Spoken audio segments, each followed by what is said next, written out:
Hello everybody and welcome to the part 2 of Goblins Let's Play.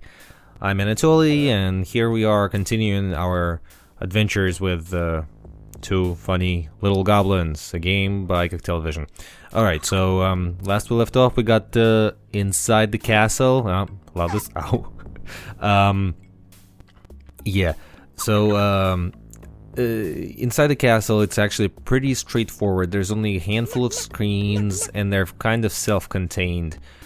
Here, the goal is to actually get into this cabinet in the top right. Yeah. We'll do all the sort of puzzles and all the screens are interconnected, but yeah, here's a bit of a play with all the guards here. So yeah, it sort of becomes, it looks a bit chaotic, but it actually becomes pretty obvious eventually. Like right here, you see the knife, you kind of see that there's a timed puzzle there. We can actually grab that knife, so let's do that. Twinkle, fingers over here, and... yeah, I missed. Here was a chewing gum hotspot. So yeah, this game actually, those few screens are pretty easy. See, up, grab the gum. Hey, did I say the knife before? I meant the gum. Oh, I don't know what I was talking about. Yeah, we use the gum to make the mold, and now onto this, I'm gonna move onto a different screen. We actually found out from a story screen before. You have yeah, here now that we jump off, we know where to put the mayonnaise to grab. You'll see how that works. It's actually pretty funny. So before we entered the castle, there was a little kind of interlude screen that told us that the blacksmith was on our side, so he'll help us make the key that we need. Yeah, so here's a bit of a puzzle. So, well, a bit of a puzzle. They're all a bit of puzzles. A bit of a... I don't know what I'm talking about anymore. Okay, so let's grab the sword. Oh, there we go. Right, it's moon logic, but honestly, I don't mind. Please put in comments if you enjoy Goblins games or not. Like, have you actually... I would like to hear from all people, like people who played Goblins games and enjoyed them. Obviously, you wouldn't play all of them if you didn't enjoy them. And also, I would specifically like to hear from people who may be watching this because they never actually got far in those games. I personally, I mean, I was young when I played them, and I really didn't have that many issues. Granted, I also had a lot of free time on my hands and not a lot of games to play, so I had to make do with what we had around that time, and I really didn't mind. Later on, some levels and that there are frustrating levels, not gonna deny. I think I went on enough about this in the last one. Yeah. So here it's a bit yeah, more and more screens, as you can tell, require the cooperation of goblins, and that sort of becomes kind of frustrating. A few screens after, you'll see that there'll be screens that require some really tight timing, and then if you miss that, you'll be required to repeat sort of a sequence of events that sets up those actions that you have to do simultaneously, and those sequences just keep getting larger and larger. And there are, like, I think I'd say two, maybe three screens with them, where if you screw up, you'll have to repeat like a lot of stuff, mostly near the end. One coming up shortly, not within this playthrough, I don't think. So yeah, we need to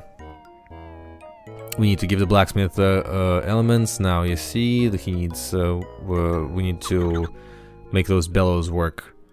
And we can't get past that guy on the top. Yeah, he's blocking the passage, and here it's pretty easy. This whole screen is pretty easy. Otto is his name. I love the names. I love how everybody has like a name. They're like it's either like Otto or Gramelon. They're kind of weird names, weird name choices. So here, let's get Winkle to Annoyance. And yeah, see, like I missed a spot here. That's like a most common thing in Goblins. You miss something, you repeat it, and it works on the second time. Oh, yep, that's that. Pretty easy. Don't really have much to say about the screen. This is like a basic Goblins thing. Just a handful of objects. Pretty obvious solutions. And on this screen, we don't even get to talk with anybody, so there isn't like many funny exchanges. I still love those designs. I love this. I think 4 different artists work on that. I forget the credit. So it's of course Pierre Guillaume is the guy who created Goblins, and he's also an artist. So he did a solid chunk of those, and but of course he couldn't do all of it by himself. So I really love these games. It's if you've played, I said before that Goblins 3 is probably the best one, and it is, both graphically and just design-wise. It's really cool. Yeah, let's get to while he's. Yep. See, that was not a very obvious thing. Like you had to give him mustard, and Fingers had to grab the piece of chicken or whatever the hell it is. Yeah, we can just pick up the anvil. You wouldn't figure Fingers would be the one to do that, right? I actually don't know what happens if you use Winkle on the anvil. I really don't know. Should try it next time. Maybe next year. I should play this game more often. Like I have not played this game in a while. I mean, I know it well, but it's been, I don't know, 3 years since I tried to beat it. Maybe even more. And you'll certainly see. I love this bit. You'll certainly see me sort of get lost every once in a while. I don't think these moments are coming up yet, but there certainly will be.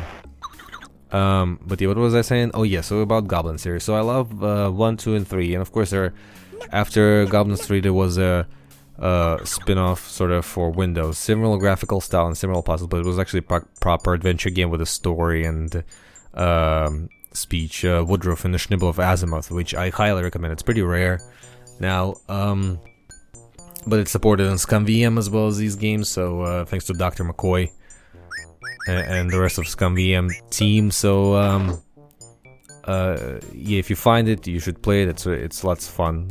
Very hard, very difficult. But then Pierre Guillaume on his own spent like a decade making Goblins 4. Working title Goblinoid. I love this. Narrowly avoided the X. Yeah, I tried to do. I was like, can you do something if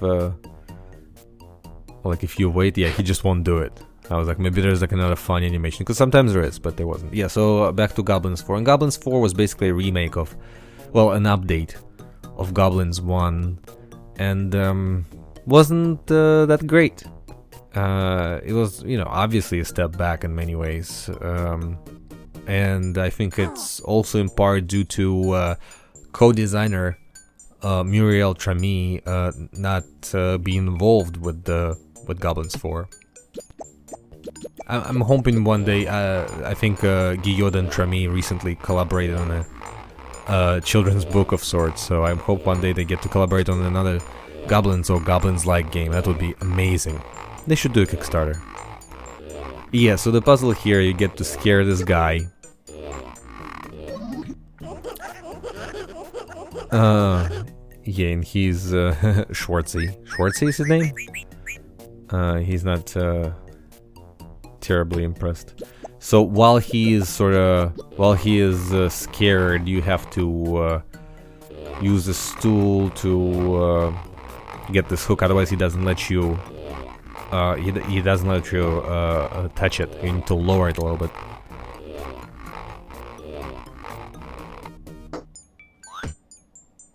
Yep, there we go. So we hooked him, and I think Yeah, he's not impressed. Like, see, you need to you need to scare him. Yeah, and he Fingers is failing.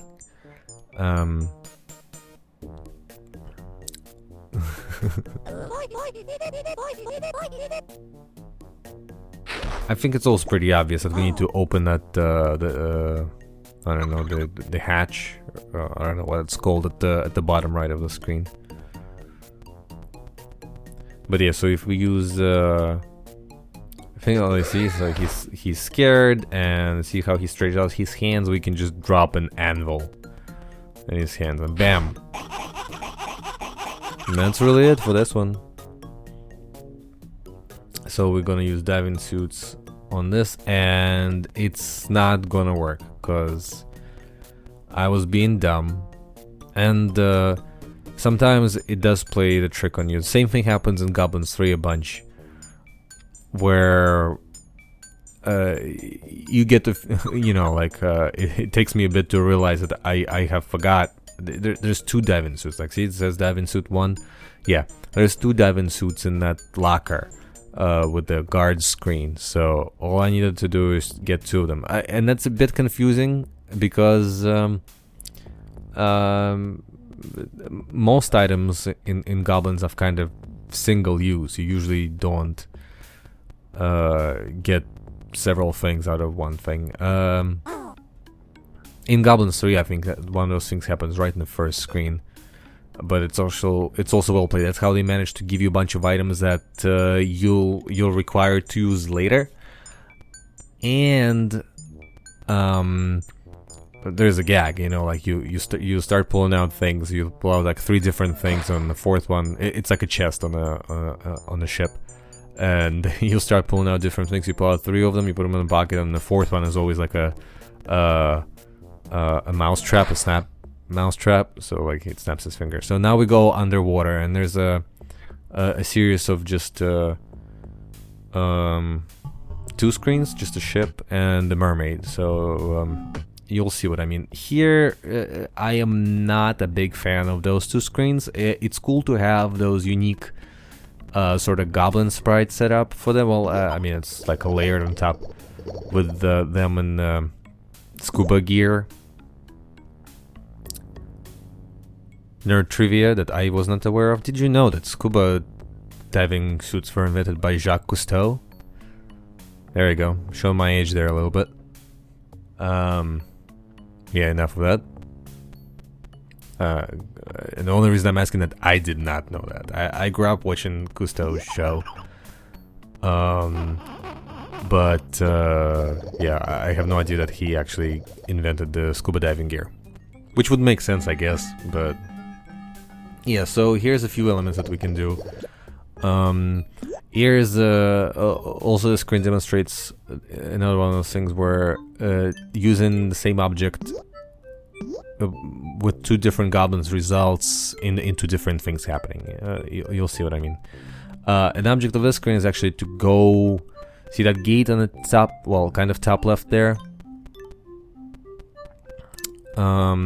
That's where we need to go, but it needs to be opened by the mermaid, who is blind. And that octopus will not let us through without some kind of proof that we actually need to go there. So this is basically the purpose of this screen. A bunch of stuff happens here. I like the graphics here. It's sort of colorful and cool, but I think it's kind of a bit there's a lot going on. Like, there's not a lot of active objects, and sometimes like in Goblins 2 this happens. There's like a lot of stuff but not a lot of active spots, so it gets a bit confusing. There's a couple of time puzzles here. I mean, nothing too big. Yeah, overall I'm not a big fan of the underwater section. Yeah, I got a bit stumped there. Because I forgot that you needed to use a stool on a seahorse. He's like,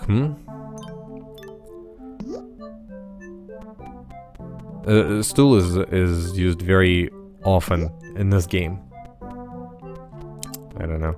And it's actually coming back to me a lot, the because I played this game. This game was translated by the group of pirates from Rostov on the Don in Russia. They were the best sort of translating hacking group around the time, obviously illegally. And this game does not require a lot of text, so it was translated by just the hackers, not so much the translators.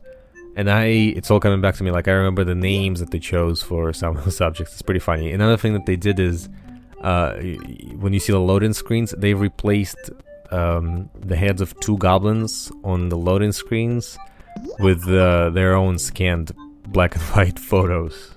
Just the heads, but left the bodies. So it's pretty funny.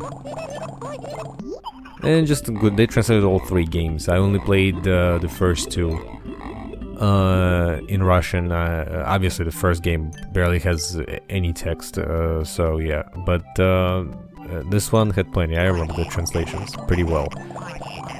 And the third game, I actually originally played in French. Yeah, it was weird.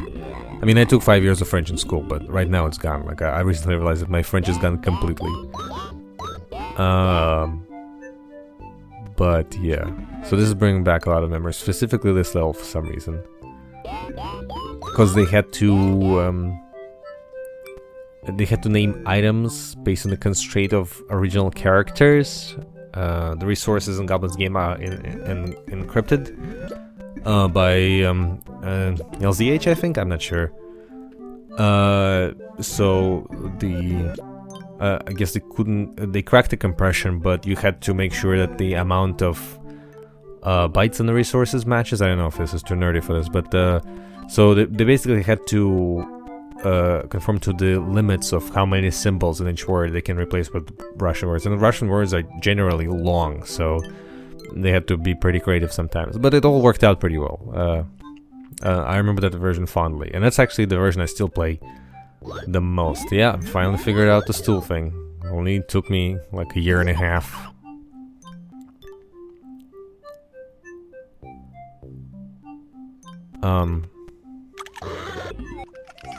Yeah, see that hand comes up over there? Like, this is me forgetting that there is a time puzzle. So I'm going to tell you what the solution is. See that the shell that we had on the top. If you have a goblin on top there, he can drop that shell. So when that hand comes down, when the hand shows up on the bottom left, we just need to drop the shell and trap the hand. A hand and then used later to grab items in different levels. Not very apparent, I will say.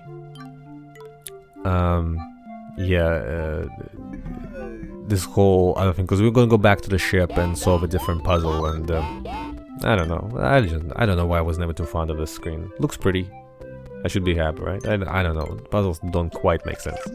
Maybe it's just because they're not as easy to get. I generally like the screens in which eventually, by trying everything on just pressing, you kind of get the clues, and like eventually you just fiddle around enough to realize what needs to happen. Like, this screen is not quite that. And you'll see why. This is what I was talking about. When you different things happen when you use different objects with different goblins. Like you've seen before, Fingers would if Fingers pressed the lantern, like a lampfish would show up. But if Winkle presses it, this guy shows up. So the eel. I know in Goblins nothing makes sense, right? But here it's a bit of a stretch. It's a bit of a like. This seems to be like completely random. There's no connection. Why does the eel show up? I don't know. And the hints are really, I don't know, cryptic. Not sure. So yeah, the object of this level, there's a chest. See that sort of alcove at the top right, with no light. There's a chest there. So we first have to discover that it's there. Yeah. See, okay, so the sequence of events is, it makes kind of no sense. So you have to call the eel so he sticks out, which, by the way, if you talk to him, he sort of retreats back into his hiding spot. So you just need to call him. Here we go. And you need to know this in advance. I don't show this, but what happens is you use the rudder with the fingers, and that's when the fish comes out. So this happens, and it gets scared, and then yeah. So you needed to have Winkle on top of the shell for that to happen. So you have to sort of play around enough to see who you can catapult up there. I don't know. Doesn't make sense. I'm gonna be complaining a lot in this because I just don't like these two screens, and I have nothing else to say. I do like that decoration on the boat.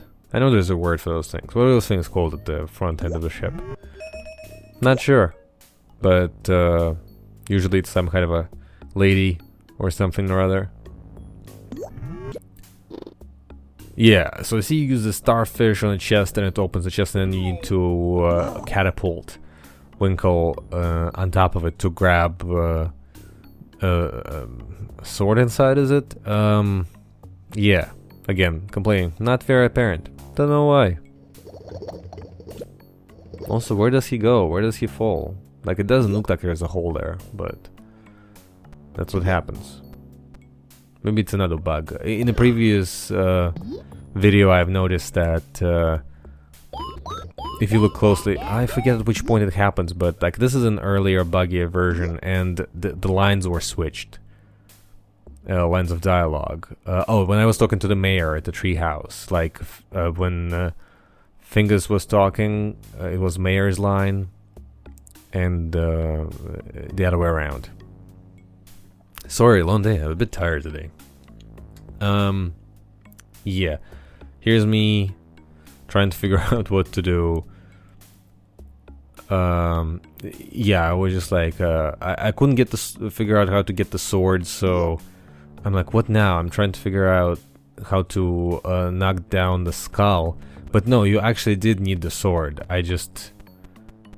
I couldn't figure it out, and because of that, I will have to. That's what I was talking about. You have to repeat the sequence of events. So now again, I need to call the eel, stand on the shell, just to catapult myself up there. I just didn't use that. I just didn't use that. Whatever the thing that catapults Winkle to the item. So yeah, like I don't know what I'm doing here. I'm kind of lost. As I was saying, I'm talking over a recording. I'm not actually playing this. I've recorded this previously. Now I'm just talking over it. You see, now I finally realized my mistake. So yeah, sometimes I'm dumb. Sorry, people.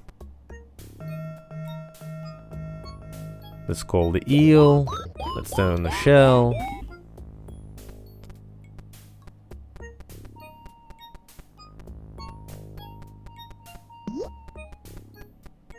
Just realized that by the end of this let's play, I'll probably run out of things to say.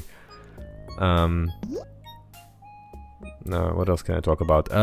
There is a Korean knockoff of the first Goblins game, I think. Look it up. Pretty interesting. There is video of it on YouTube. Sure, if you look for Korean Goblins, you'll find it.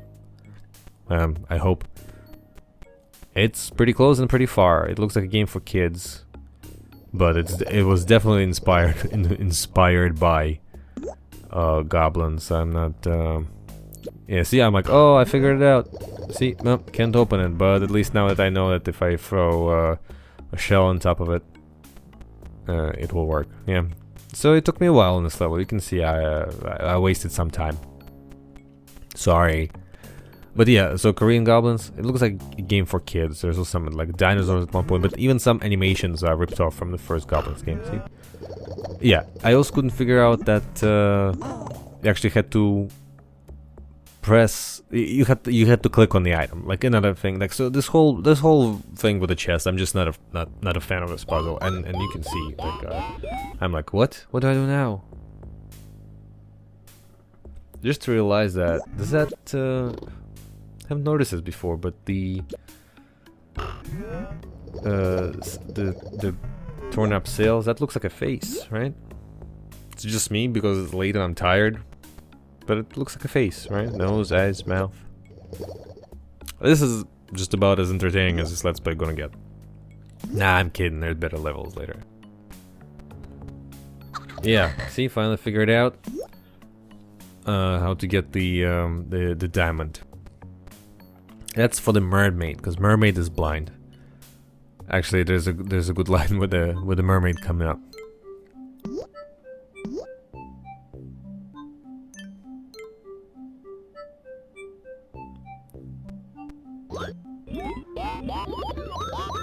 So yeah, we need both goblins for this because there's a bit of a simultaneous action going on later. Because you need to, yeah, there's this blob that does this. Yeah.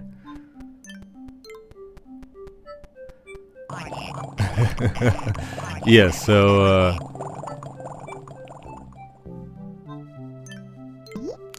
yeah, well, he actually was asking to get through the gate, but he was also hitting on a mermaid, which is pretty funny. So we need to give her new eyes. So yeah, I'm trying to use the glove on the thing. Yep, this happens. I like that.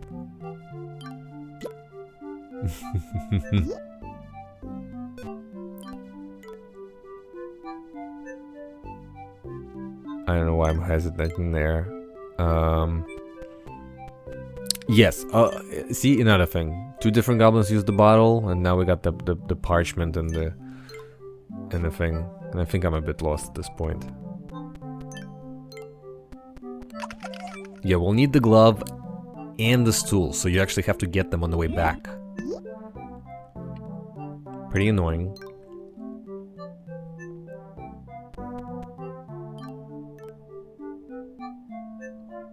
Yep, so now Mermaid has eyes, and she opens a passage for us.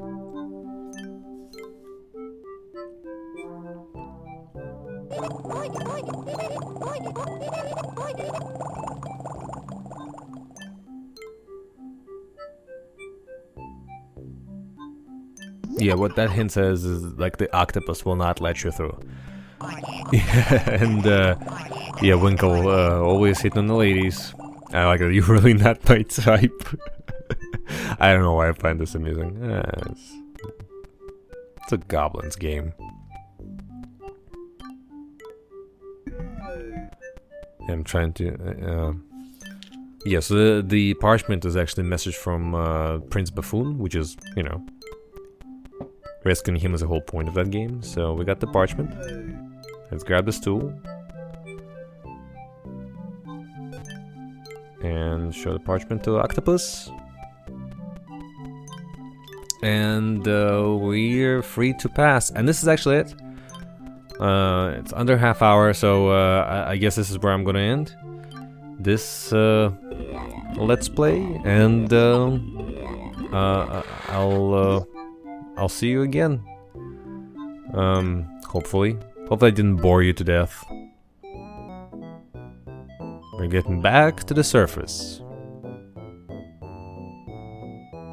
Oh yes, this level.